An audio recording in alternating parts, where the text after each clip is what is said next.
ഒന്നുമില്ല.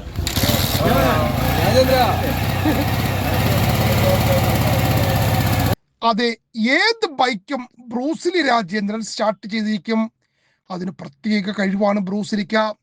പാലക്കാട് തത്തമംഗലം സ്വദേശി പാലക്കാട് കസബ പോലീസിന്റെ രാത്രികാല വാഹന പരിശോധന. പോലീസിനെ കണ്ട് ബ്രൂസിലി വന്ന ബൈക്ക് ഉപേക്ഷിച്ച് രക്ഷപ്പെട്ടു.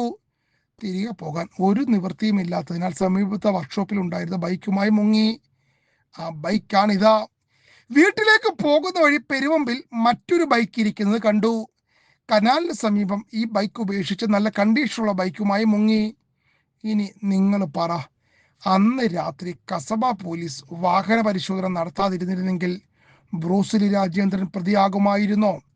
5 പൊറോട്ടയും ഒരു ബീഫും, അതാണ് ബ്രൂസിലി രാജേന്ദ്രന്റെ ഒരു നേരത്തെ ഭക്ഷണം. പക്ഷെ എന്തോ അത് ശരീരത്തിൽ കാണുന്നില്ല. ബൈക്കുകൾ പൊക്കുന്നത് മോഷണം നടത്തുന്നതിന് വേണ്ടി മാത്രമാണ്. പഴയ ഇരുമ്പുകൾ, വയറുകൾ തുടങ്ങിയവയാണ് പ്രധാനമായും മോഷ്ടിക്കുന്നത്. പിന്നെ റോഡരികിലുള്ള കടകൾ പൊളിച്ച് അകത്ത് കടന്ന് എന്തെങ്കിലുമൊക്കെ എടുക്കും. ഇങ്ങനെ കിട്ടുന്ന പണം കൊണ്ട് പാലക്കാട് നഗരത്തിലെ ചില സ്ത്രീകളെ ഇയാൾ ലോഡ്ജിലേക്ക് ക്ഷണിക്കും. തൊടില്ല, നോക്കിയിരുന്ന് കഥ പറയും. 2 മണിക്കൂർ കഴിയുമ്പോൾ 2000-വും 3000-വും ഒക്കെ നൽകി വിട്ടയക്കും.